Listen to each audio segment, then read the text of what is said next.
الله الرحمن الرحيم الحمد لله والصلاة والسلام على سيدنا رسول الله وعلى آله وصحبه ومن والاه. Continuing with our reading of the great book of Qadi Iyad, the book of Shifa, we begin where we left off. قال المصنف رحمه الله ونفعنا بعلومه في الدارين آمين. So Qadi Iyad, he says رحمه الله, may Allah have mercy on him, may we benefit from his knowledge in this world and in the next.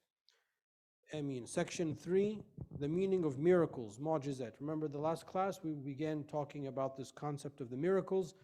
So what Qadi Iyad is going to do basically for the next, let's say, page or two, is he is going to explain our methodology, our scholarly methodology for how we accept the different traditions related to the miracles of the Prophet ﷺ. So he says, rahimahullah, know that the reason we call what the prophets have brought a miracle, mu'jiza, is that creatures are incapable, i'jaz, of doing the like of it. So the word mu'jiza in Arabic, related to that is i'jaz, which is to be incapable. Ajiza an shay, to be incapable of doing something. So the reason we use this word for miracle in the Arabic language is that the miracle is a challenge. When a prophet comes with a miracle, this is a challenge to those people to do something like what the Prophet did, which obviously they can't, so it's a challenge. Like the sorcerers with Moses, Moses' miracle is a challenge that the sorcerers or the magicians couldn't imitate. So in the English language, when we say miracle, I forgot to look up the etymology of miracle, but it doesn't connote the same concept as challenge. It's more of something that is extraordinary, which is probably why people in the West tend to not believe in miracles, because people are very material and things like that. But if you understand that the miracle is a challenge, then you understand that there are many miracles around us. The creation of the heaven and the earth is a miracle. The fact that the Quran is unchanged over time is a miracle. It's a challenge. There's no document that we have that's not unchanged. If you think about it, the greatest documents of Western literature or Western philosophy or Western thought, whether it be something like the Magna Carta or whether it be our founding documents or whether it be the epic poems of the ancient world, the poems of Homer, the Iliad and the Odyssey, or the epic poem of Gilgamesh, or the plays of Shakespeare, on and on the list. And Shakespeare was, in the span of human history, it was like the day before yesterday. I mean, he was in the 1500s, that's just like yesterday. Even those things are not preserved the way that the Quran has been preserved. So if you understand that a miracle is a challenge, it will help you broaden your understanding of what a miracle is. There are two sorts of miracle. One sort is something that human beings are potentially able to do, but which they are prevented from doing by an act of Allah in order that the truthfulness of His Prophet should be confirmed. These include such things as turning away from seeking death when they were asked to do so, and their incapacity to bring the like of the Quran and similar things. So some of the miracles, it is within the human capacity to do it. A human being could formulate words like the Quran, but still they can't. That's the point. So it's even more miraculous because it seems, yeah, I can do that. I have no problem, I can do that. And then you try and then you can't. The other sort is things, or are things that are beyond. It's okay.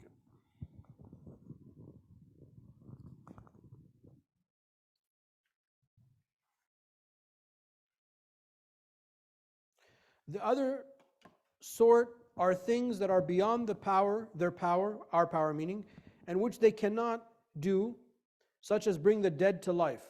Do you know anyone that can bring the dead to life? No. Maybe you can with your medical skills, but for most people we can't. That would be a turn of your practice, right? If you could start advertising. Washingtonian best doctors, brought the dead to life. Okay. Turning a staff into a snake, right? No one could do that. We just talked about Moses, alayhi salam. Bringing the she-camel out of the rock, a rock formation, and then an animal comes out of it. the tree speaking, the water flowing from between the fingers and splitting the moon, so on and so forth. So no human can do these things.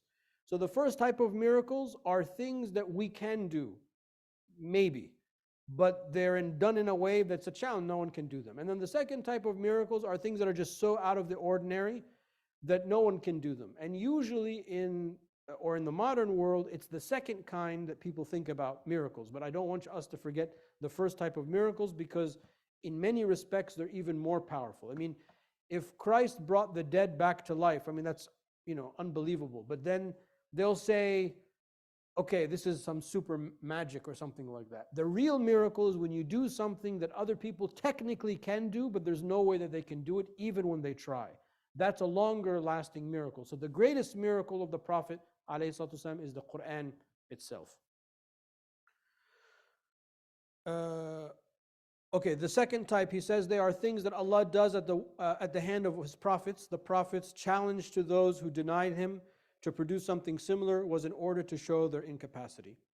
Know that the miracles which appeared at the hand of our Prophet ﷺ, the proofs of his prophethood and the indications of his truthfulness, are made up of both types. So Sayyidina Muhammad ﷺ had both types of those miracles. Whereas other prophets in the past maybe had one or another, but our Prophet ﷺ, we argue, was given the most miracles, more than all of the other ones before him. He is the messenger with the most miracles, the one with the clearest sign and most manifest proof, as we will make clear. Due to their great quantity, his miracles cannot be numbered. So there are some ulama that try to write books to enumerate the miracles of the Prophet ﷺ, but they number in over 1,000, because when you get down to it, almost everything that he did was miraculous. The number of subsidiary miracles contained by just one of them, the Quran, cannot be counted. So one of our beliefs of the Quran is that the Quran is a continual miracle, and that the Quran in a way contains an infinite amount of miracles because of the way that the language is brought together. لا ينتهي عجائبه is how we refer to it, that its wonders never cease. So the Quran is a living miracle, it's a continual miracle, it continues to guide, we continue to apply it, we continue to draw new meanings from it, even meanings that maybe people in the Salaf didn't have. And that's a sign that it's a living miracle that we continue to draw from. There are literally thousands of them, which is shown by the fact that the Prophet ﷺ issued the challenge to bring a surah from the Quran. Allah says, فَأْتُوا بِسُورَةٍ مِثْلِهَا, bring one surah, one chapter like this Quran. And none of the people of knowledge were able to do so, not even the extent of the shortest surah, Surah Al-Kawthar, Inna A'tainaka Al-Kawthar, the smallest surah.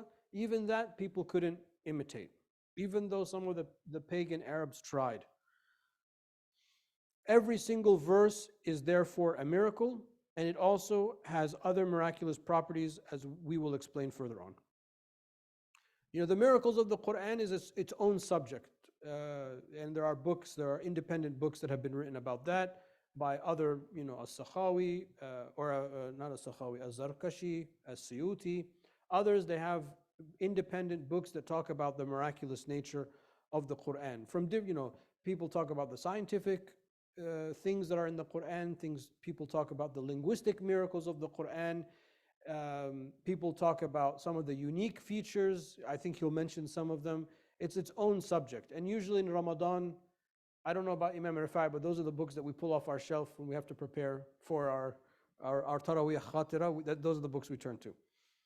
The miracles of the Prophet fall into both categories, two categories. One category is of those that are well known and have been transmitted to us through many channels, like the Quran. So here, this is the methodology. So the next page, he's going to give you the methodology of how we accept information.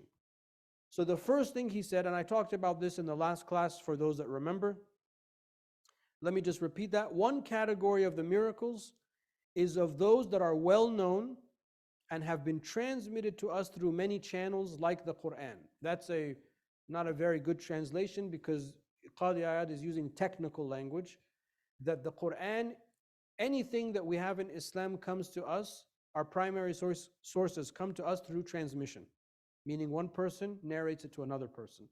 Obviously, it's not that simple, because maybe multiple people heard or multiple people saw the same action. Last class we talked about multiple people narrating an act or a piece of information to multiple people, and those multiple people narrate it to multiple people. We call that tawatur. It's a technical term that Dr. Sherman Jackson translates as diffuse congruence, which probably doesn't mean anything to anyone, but because we grew up hearing that term, we know that that's what tawatur is, which means that so many people communicated it to so many people that it is statistically impossible that all of these people gather together, conspire together to lie. That is the technical definition of tawatur transmission. Every single verse in the Quran is narrated through tawatur. That is the highest form of transmission that we have in our sciences. And there is a cluster of hadith that are also transmitted through tawatur. And the tawatur transmission brings to us certainty. So we are certain that the incident happened. We are certain that the transmission is accurate. And therefore we have a level of yaqeen. Anything less than that is going to be a less level of transmission. So he's saying some of the stories related to the miracles of the Prophet ﷺ have come to us through that way, through that transmission. And we cannot deny something that has come to us through that type of transmission. It's like the equivalent of us denying a verse of the Quran. There is no doubt or dispute that the Prophet ﷺ brought it and it appeared from him and that he used it as a proof. If some pig-headed denier rejects this, it is like denying the fact that Muhammad ﷺ existed in this world. The deniers themselves are refuted by the very existence of the Quran itself. It in itself and all of the miracles that it contains are therefore indisputable. The fact of the inimitability is also both indisputable and verified by investigation, as we will demonstrate. So somebody who denies this type of transmission is like the equivalent of somebody saying there is no historic figure called Prophet Muhammad. I mean, that's ridiculous. I mean, even non-Muslim historians talked about him. So that's a fact. It's just a historical fact. So we wouldn't believe or give credence to anybody who says something like that. That's what the tawatur transmission, that's the level of trust that we have in it. One of our imams stated this principle applies generally to the signs and the breaking of norms that occurred at the hands of the Prophet ﷺ, for if no single one of them on its own is absolutely fixed and decisive, all of them together reach the level of indisputability. So even if some of the stories of the miracles, individual stories, are not at that level of transmission, you put all of those stories together and then it makes sense, is what he's saying. They each strengthen each other. And that's part of also how we weigh transmission or pieces of information that come to us. There is no doubt these extraordinary things occurred at his hands, and neither believer nor unbeliever dispute their occurrence. What the obstinate do dispute is that they were from Allah. So the people of Mecca, the Quraysh, none of them denied what they saw, but they just denied that this was a sign from Allah subhanahu wa ta'ala. Rather they said, oh, you're a sorcerer, you're a magician, you're crazy, you're insane, something like that. But they didn't deny the things that they saw. Just like the magicians of Moses didn't deny what Pharaoh didn't even deny what he saw. He just denied that this came from Allah subhanahu wa ta'ala. We have already stated that they were from Allah Almighty and that this is the confirmation of His words, you have been truthful. It is well known that these sort of things happened in the case of our Prophet ﷺ, just as it indisputably follows that Hatim was generous. Hatim is somebody from the pre-Islamic time who was known as a generous person. That Antara was brave, he was a brave soldier at the time of the Jahiliyyah. And that Al-Ahnaf was forbearing. So these are stories that he's giving from the pre-Islamic Arabs. So there were some pre-Islamic history, and these were, luminary figures that were examples of bravery or chivalry or courage or generosity, etc. So he's saying nobody denies these historic figures. We all believe in them. These reports transmitted about them all agree that the first was generous, the second brave, and the third forbearing. However, each separate report would not in itself necessitate coming to that conclusion, nor would it constitute decisive validation. What Qadi Iyad is telling us something very important, and I've mentioned this before, but it's important, or it bears mentioning again. We have a different set of priority of how we accept truth. we look at the person who brings us the information before we look at the information itself. Whereas in the Western paradigm, it's the opposite. We look, if we think as Westerners, we look at the information first and then at the person who brought it. And that's a very fundamental difference between the Islamic paradigm and maybe what we would call the Judeo-Christian paradigm. In other words, if somebody honest told me something, somebody that I trust, that I've lived with, that I've known, that I've, like one of my teachers who, more important to me than my own parents, somebody who I learned all of this stuff from, told me something that was insane. And my teachers have told me some really, really insane things. I accept it, but I also accept maybe I don't understand what they're talking about. But I don't deny the thing that's being said because to me it sounds crazy. Why? Because I trust that person. That is the Islamic paradigm. So when the Quraysh came to Abu Bakr radiallahu anhu and they said, look, your friend says that last night he went to Jerusalem and then he went up to the heavens and all of this, he's lost it. What did Abu Bakr say? He said, if he said that, then I believe it. That's the Islamic paradigm. We look at the Ray Dalio, the famous investor, he calls it the believability. We look at the believability of the person first. So Abu Bakr said, I believe in something that's even crazier than that he receives revelation every day. So him going to Jerusalem last night, that's no big deal. That's small potatoes. I believe in something even greater than that because I know this person. So when we weigh evidence as Western Muslims and as modern Muslims, sometimes we get confused by that because we also, as Westerners, understand the other paradigm. Because we see people say crazy stuff all the time. And we don't care who says it. We're like, that's just crazy. I don't care if it's the President of the United States or if it's the chairman of the Joint Chiefs or it's this head of this bank. That just sounds crazy. We're used to talking like that. But when it comes to Islamic information, religious information, it's very important that we remember that the order is slightly reversed. So Qadi Iyad, you won't understand what he's saying unless you understand that's kind of like the philosophy behind it.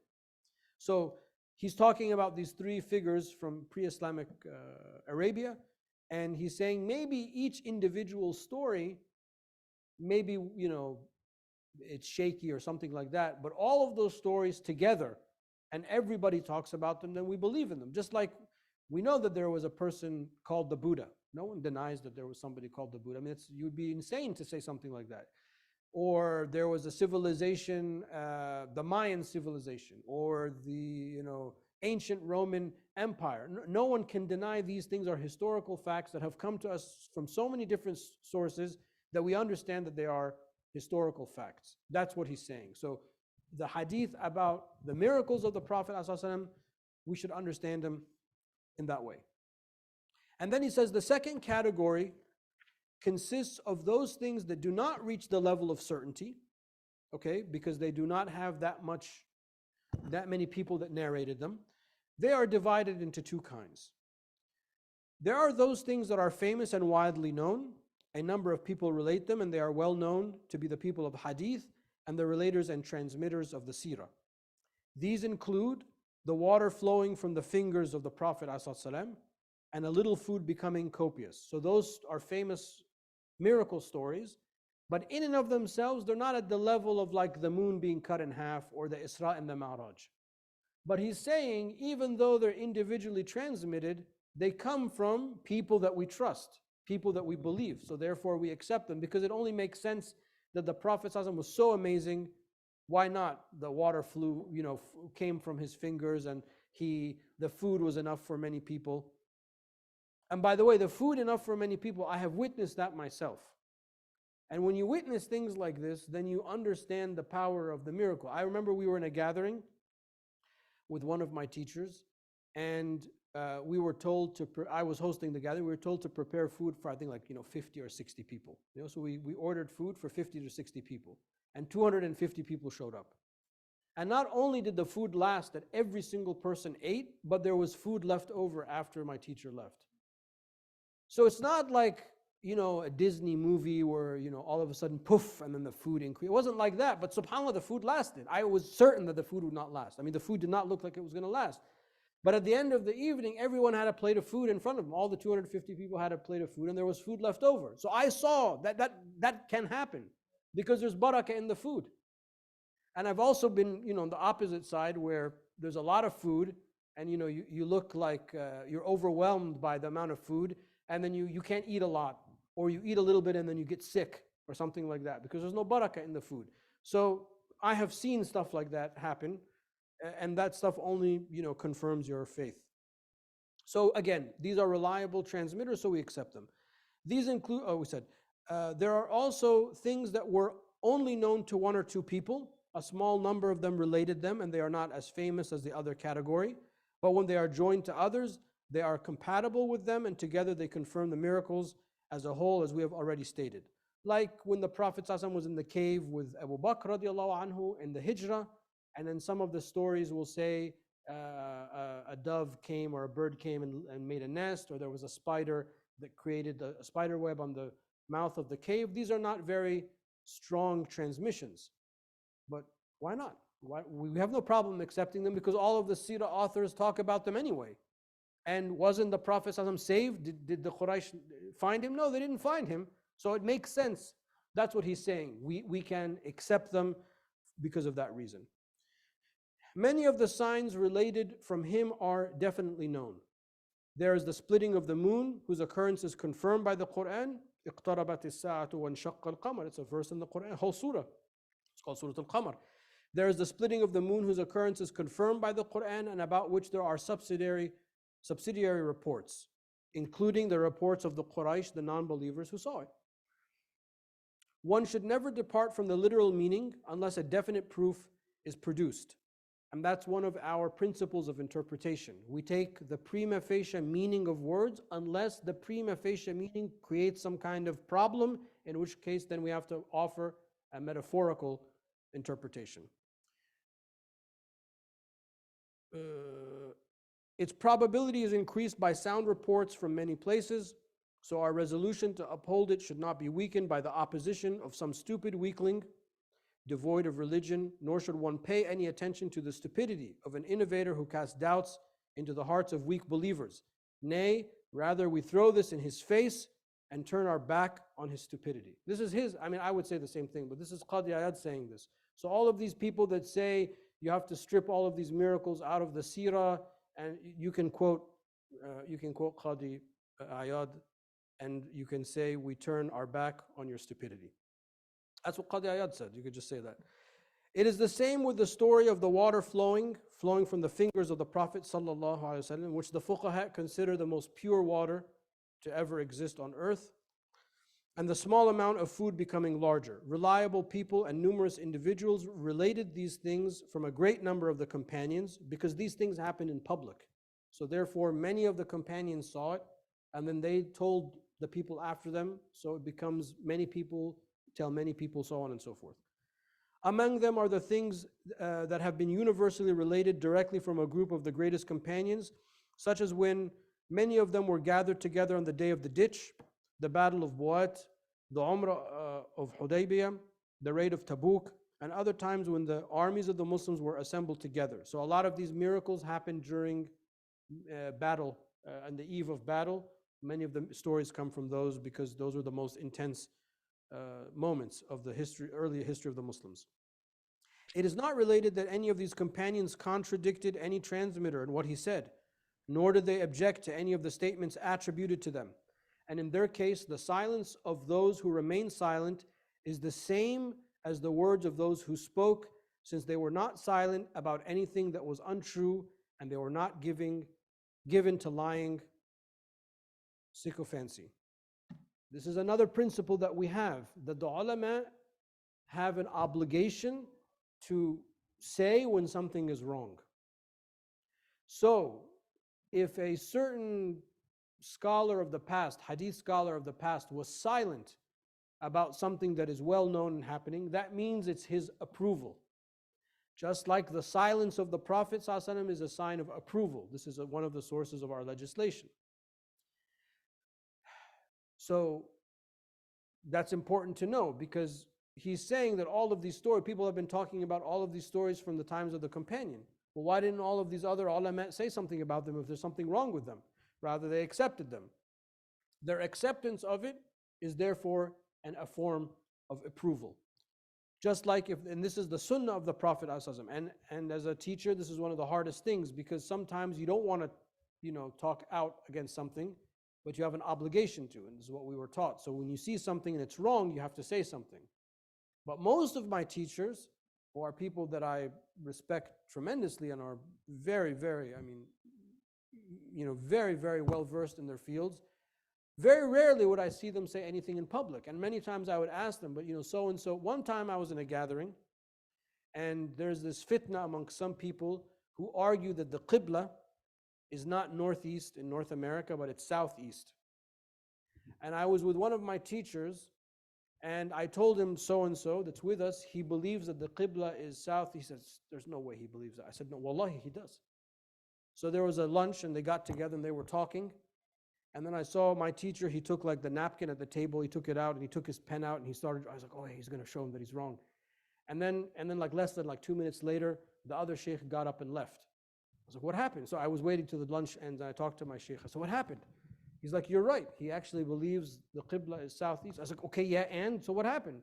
He said, I didn't say anything. I said, why didn't you say anything? I brought this up so you can tell him something.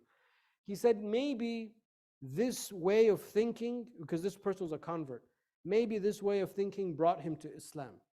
And if I undo this way of thinking, maybe he'll end up leaving Islam. So it's just better to leave him. And that was a big lesson for me, because I was going in with ego. Yeah, let's show that he's wrong and that we're right. I was thinking like that.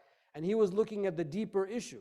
Well, if this guy actually believes that you can stand here and face Mecca that way and not this way, then we have a deeper problem than his geo-coordinates.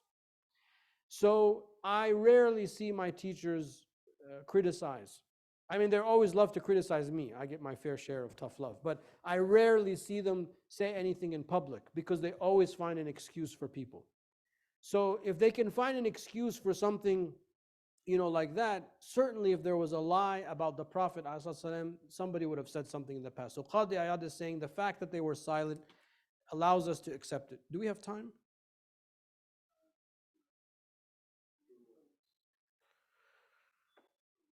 Okay. Well, I don't want to go further because we're not going to finish. So we'll pause here. Wallahu ta'ala a'la wa a'lam. Wa sallallahu ala sayyidina mawlana Muhammad wa ala alihi wa sahbihi wa sallam. Does anyone have any questions before Maghrib comes in?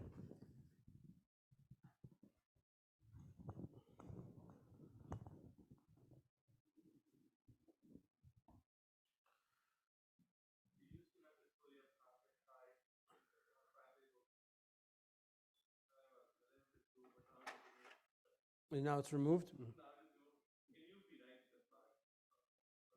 Yeah, well, he was generous, and the Prophet ﷺ would acknowledge people, even disbelievers or people in the Jahiliyyah that had good character traits. He used to love makarim al-akhlaq, good character. So if somebody had an aspect of good character, even if he was a disbeliever, he would honor that and praise that.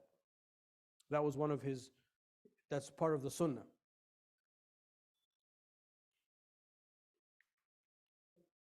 Hmm. Etiquette or the principles of, thank you, the principles of looking at you were talking about, I guess, like when someone who tells you some information and you look at, in the, I guess, the Islamic tradition is to look first at the credibility of the person, or like it's someone that you trust, you take that into account first. In a related way, is there an etiquette or a principle by which we question things? And I mean, when I say question things, question in a way to understand more. Sure, because we differentiate the person and what is said. So if somebody reliable says something insane, I'll always say, well, this reliable person told me this insane thing that I don't understand. And there are things like that we have that we don't act on, that we don't use. There are traditions that we have that are just so wacky that we're like, it's sound, but I'm not going to act on it. So there are many hadith that different imams of the madhahib don't take as proof. One of the hadith, for example, Ibn Abbas reports in Sahih Muslim that the Prophet ﷺ used to combine his prayers in Medina, Dhuhr and Asr, and Maghrib and Isha, without traveling. This is a sound hadith. None of the madhahib take this hadith except the Shafi'i madhab. Because the other A'immah, they're like, this doesn't make any sense. We don't deny that it's a sound hadith, but it's peculiar. So you can critique. But the fact that we don't understand it doesn't make us negate the whole thing altogether. That's my point. But no, we can critique for sure. Because sometimes we don't understand it. Or you're silent or you don't take it. Like a lot of the hadith about the Dajjal, one day will be like 40 days. No one really understood what those hadith meant until we experienced northern latitudes in which there was no sunlight or there was no sunset. Then we're like, oh, we have evidence in that hadith of how to pray in those situations. Walhamdulillahi Rabbil Alameen. Wa sallallahu ala Sayyidina wa Mawlana Muhammad wa ala alihi wa sahbihi wa sallam.